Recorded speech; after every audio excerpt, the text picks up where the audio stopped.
So today we're going to take you on a short exploration of a car here at Classic Car Collection. Today we're going to go over a 1930 Lincoln LeBaron Convertible Roadster whose original cost was $6,900. There was approximately 100 made.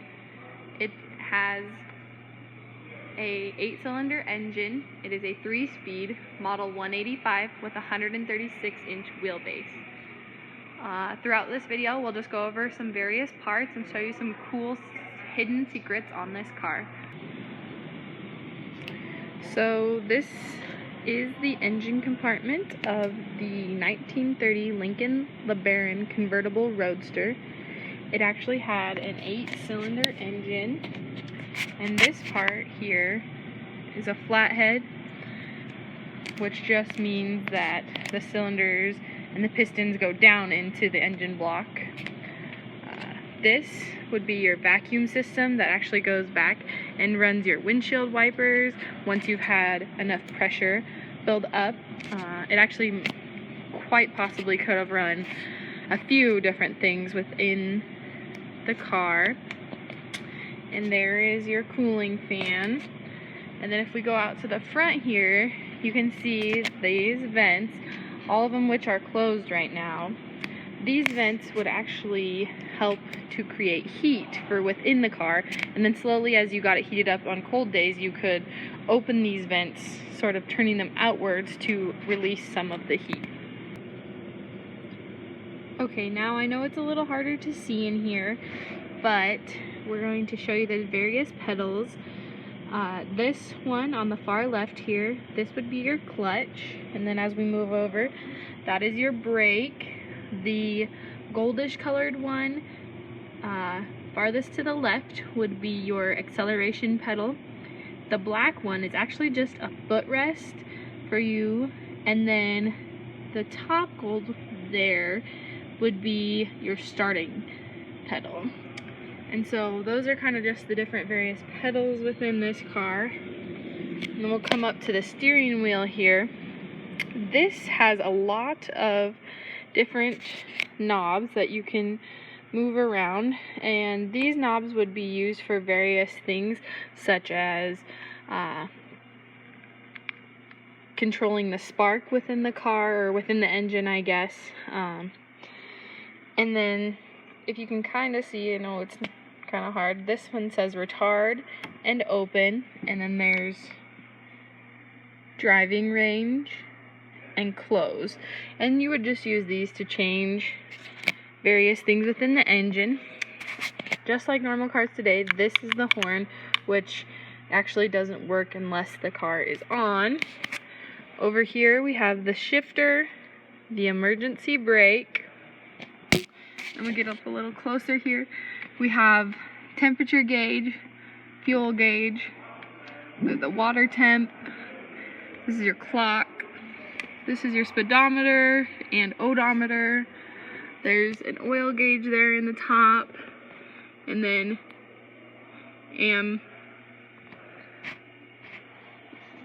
this gauge here. There's also a light over here, which is detachable. We don't know a ton about this light currently, but we're doing more research to figure out what purpose exactly it served. Again, up top here we have the windshield wipers, which this is a vacuum line that runs all the way down here and then into the engine compartment where I showed you earlier there that the vacuum is. A unique thing about this car is that it has the dual rear view mirrors. We believe that this was actually an option that was put on, that just because this one is so tiny and it's hard to see, so they opted to have a second one put on, which is pretty neat. Over here you would have what you would call your air conditioning system, and this makes it so you can rotate the window outwards, and that would let up some air.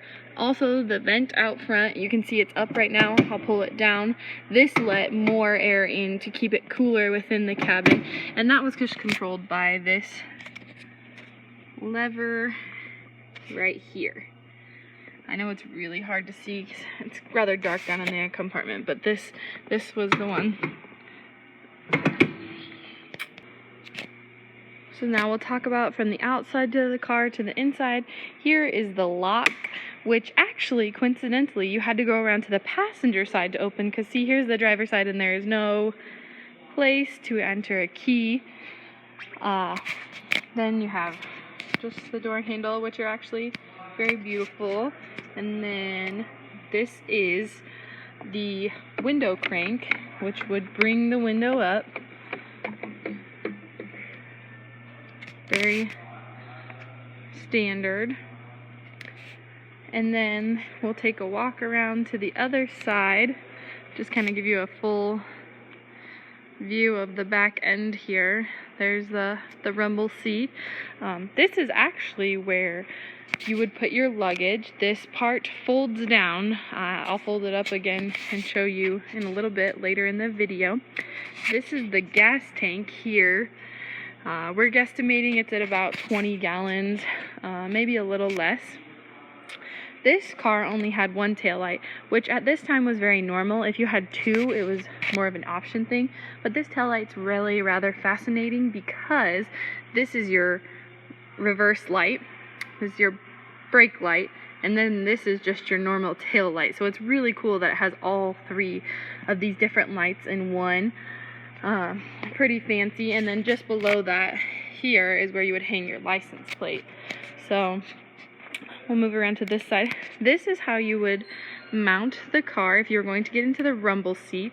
You would just place your foot here and then step here and enter into the rumble seat there, which is pretty cool. We've had quite a few questions about this part of the car, which actually, once the passenger was in the rumble seat, you would put this down, which then would rest on top of the lap. We'll show an example in just a little bit. So we'll move back here again. Now we are on the passenger side of this car. This is a golf hole. As you can see, we have some golf clubs in there right now. Let me kind of light up the area so you can see further in there. And as you can see, it just extends back there. There's also a small footrest just to the left of the golf clubs where passengers could, of course, rest their feet. And this hole actually closes, and there is a key slot for it. So you could lock it up. You didn't have to worry that your golf clubs were just gonna fall out.